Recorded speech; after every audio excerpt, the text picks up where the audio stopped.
First ప్రయారిటీగా దాని మీద ఏమైనా మీరు యాక్షన్ తీసుకునే అవకాశం ఉందా? ఉంటే ఆ ఆలోచన ఏంటి చెప్పగలిగితే బాగుంటుంది. అంటే నేను ఏమంటానంటే ఇప్పుడు ఇమ్మీడియట్గా భారం పడిపోయింది.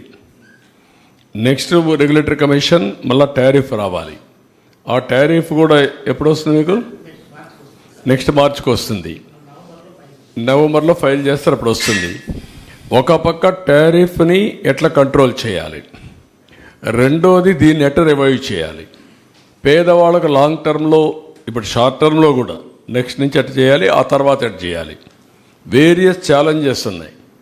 ఇప్పుడు నేను ఢిల్లీకి వెళ్ళాను, అందరి మంత్రులను కలిశాను, ఫైనాన్స్ మినిస్టర్ని కలిశాను. ఇప్పుడు వాళ్ళు కూడా ఎంతవరకు హెల్ప్ చేయగలుగుతారో హెల్ప్ తీసుకోవాలి.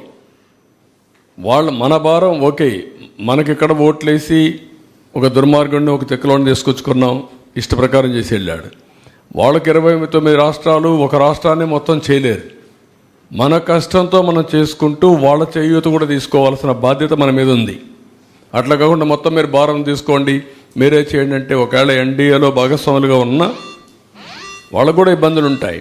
ఈ విషయం ప్రజలు గుర్తుపెట్టుకోవాలి. ఒక దుర్మార్గుడు చేసిన పనికి, ఇప్పుడు తెలంగాణ ఉంది, ఆదాయం ఉంది, ఇక్కడ ఆదాయాన్ని కూడా చంపేశాడు. ఆదాయాన్ని చంపేశాడు, అప్పులు చేశాడు. ఇంకొక పక్క ఎక్కడ దొరికితే అక్కడ అప్పులు చేశాడు. కడాన మద్యాన్ని కూడా తాకట్టు పెట్టి 25 ఏళ్ళకు అప్పులు తెచ్చిన మహానుభావుడు. ప్రభుత్వ భూముల తాకట్టు పెట్టి అప్పులు తీసుకొచ్చిన వ్యక్తి. ఇది చాలా డిబేట్ జరగాలి. ఇప్పుడు నా 45 ఏళ్ల రాజకీయ జీవితంలో ఎప్పుడూ చూడనటువంటి దుర్మార్గమైన పాలనని ఈ 5 ఏళ్లలో చూసాం, అంతే. సార్, ఇప్పుడు 2014 నుంచి 19 వరకు పవర్ ఇంటరప్షన్ లేదు, ప్లస్ ఛార్జీలు కూడా పెంచలేదు. మళ్ళీ ఇప్పుడు నుంచి మీరు ఎన్నికల ముందు చెప్పారు, ప్రస్తుతం అందరికి ఇబ్బంది ఏంటంటే పవర్ ఇంటరప్షన్స్ లేకుండా చేసే బాధ్యత నాది.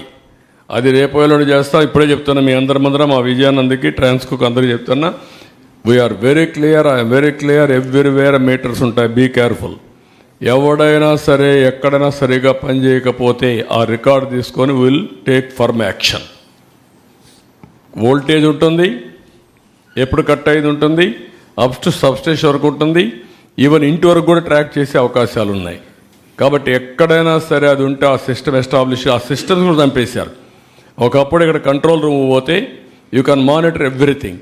ఇప్పుడు ఆ రికార్డ్స్ కూడా లేకుండా చేశారు. వీళ్ళు కూడా డిస్టర్బ్ చేశారు. వీళ్ళు వచ్చిన తర్వాత ఎవడు పట్టించుకోదు, వీళ్ళు పట్టించుకోవడం వదిలేశారు. Now I'm asking them, current కోతలు అనేది రాకూడదు, లో వోల్టేజ్ ఉండకూడదు, కరెంటు క్వాలిటీ ఇవ్వాలి. దట్ నిన్న మొన్న కూడా కొన్ని కంప్లైంట్స్ వస్తున్నాయి. You alert everybody by taking teleconference and video conference.